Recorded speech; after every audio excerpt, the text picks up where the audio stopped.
Cockroach जनता पार्टीला अण्णा हजारेंनी दिल्या पाठिंब्यावर राऊतांचं मोठं वक्तव्य. देशाच्या सरन्यायाधीशांनी केलेल्या टिप्पणीनंतर कॉक्रोच जनता पार्टीचा गेल्या महिन्यात उदय झाला. या डिजिटल चळवळीने पाहता पाहता मोठा विक्रम केला.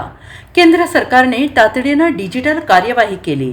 तर आता या आंदोलनाचे संस्थापक अभिजित दिपके यांनी उद्या दिल्लीत जंतर मंतर येथील मैदानावर आंदोलनाची हाक दिली आहे. 6 जून रोजी देशाच्या शिक्षण मंत्र्यांनी राजीनामा द्यावा आणि इतर मुद्द्यांवर आंदोलन होणार आहे. या सर्व घडामोडींवर उद्धव सेनेच्या शिवसेनेचे खासदार संजय राऊत यांनी सामाजिक कार्यकर्ते अण्णा हजारे यांना मोठं आवाहन केलंय. कॉक्रोच जनता पार्टी ही चळवळ आहे. सोनम वांगचुक यांचा कोणताही पक्ष नाही, पण हे राष्ट्र वाचवण्यासाठी काही लोक एकत्र येत असतील तर त्यांना आम्ही शुभेच्छा द्यायला हव्यात, अशी प्रतिक्रिया खासदार संजय राऊत यांनी दिली. कॉक्रोच जनता पार्टीच्या आंदोलनात जाण्याविषयी विचार करू. मुळात हे एक आंदोलन आहे, त्याचे राजकीय व्यासपीठ होता कामा नये, गोंधळ होता कामा नये, असं राऊतांनी मत व्यक्त केलंय. सामाजिक कार्यकर्ते अण्णा हजारे यांनी दिल्लीत जाऊन या झुरळांना पाठिंबा द्यावा, आम्ही स्वागत करू. राळेगणमधून त्यांनी आता दिल्लीला जावं, जंतर मंतरवर जे तरुण जमणार आहेत त्यांना आशीर्वाद द्यावेत, असं मोठं वक्तव्य संजय राऊत यांनी केलं आहे. देशभरात एकपक्षीय राजकारणाची मुहूर्तमेढ असल्याची प्रतिक्रिया संजय राऊत यांनी बंगालमधील TMCच्या फुटीबाबत दिली आहे. कोणताही प्रादेशिक पक्ष अथवा अन्य पक्ष राहणार नाही या दृष्टीने त्यांनी महाराष्ट्रात पैशाच्या निवडणूक आयोगाच्या आणि सुप्रीम कोर्टाच्या ताकदीनं शिवसेना फोडली. त्यानंतर शरद पवार यांचा राष्ट्रवादी पक्ष फोडला आणि त्याआधी पासवान यांचा पक्ष फोडण्याचा प्रयत्न झाला. आता पश्चिम बंगालमध्ये तोच पॅटर्न राबवला. TMC फोडली. हा देशासाठी चांगली गोष्ट नाही. याचा अर्थ तुम्ही राष्ट्रप्रेमी नाही, तुम्ही संविधानप्रेमी नाही, तुम्ही व्यापारी आहात, तुम्हाला राजकीय फायदा हवा आहे. त्या पद्धतीनं तुम्ही पक्ष फोडत आहात. तुम्ही ममता बॅनर्जी यांच्या लोकांवर हल्ले करत आहात, पक्ष फोडत आहात. याचा अर्थ आम्ही या देशात काही करू शकतो हा संदेश तुम्ही देत असल्याची टीका संजय राऊत यांनी केली आहे. कॉक्रोच जनता पार्टी हे एक स्वतंत्र पक्ष आहे किंवा स्वतंत्र संघटना. ती एक मुवमेंट आहे, ती एक चळवळ आहे. सोनम वांगचुक यांचा कोणताही पक्ष नाही, असे अनेक लोक आहेत, त्यांचा पक्ष नाही. पण त्यांना या राष्ट्रामध्ये जे काही सध्या उपद्व्याप सुरू आहेत आणि राष्ट्र अधोगतीला नेण्याचे जे प्रकार सुरू आहेत, हे राष्ट्र वाचवण्यासाठी काही जर लोक एकत्र येत असतील तर त्यांना आम्ही शुभेच्छा दिल्या पाहिजे. म्हणजे या चळवळीला पाठिंबा थेट म्हणजे पाठिंबा आहे.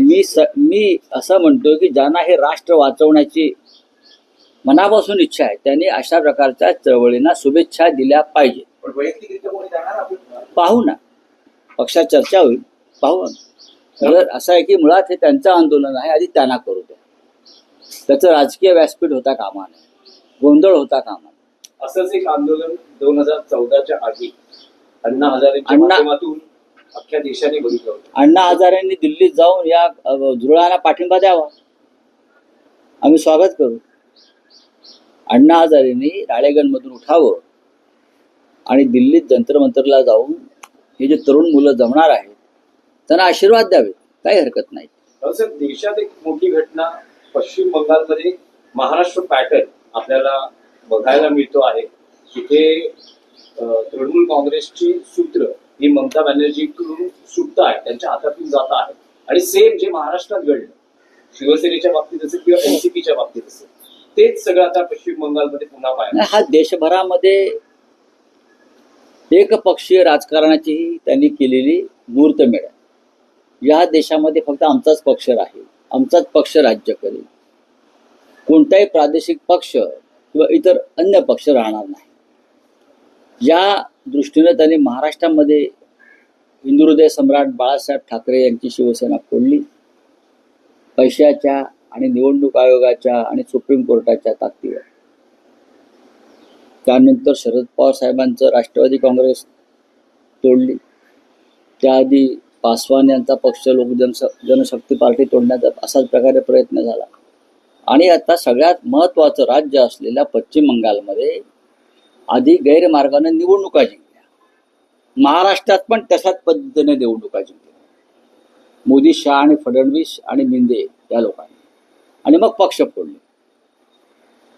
पश्चिम बंगालला तोच पॅटर्न आहे. पण लक्षात घ्या, हे तुम्ही जे करत आहात हे लोकशाही आणि देशासाठी चांगली गोष्ट नाही. याचा अर्थ तुम्ही राष्ट्रप्रेमी नाही, तुम्ही संविधानप्रेमी नाही, तुम्ही लोकशाही प्रेमी नाही, तुम्ही व्यापारी आहात आणि तुम्हाला फक्त राजकीय फायदा हवा आहे. भविष्यात आपल्याला समोर कोणी दुसरा उद्योग करायला उभा राहू नये या पद्धतीनं, जसं अडाणीचं चाललेलं आहे त्या पद्धतीनं तुम्ही पक्ष फोडत आहात.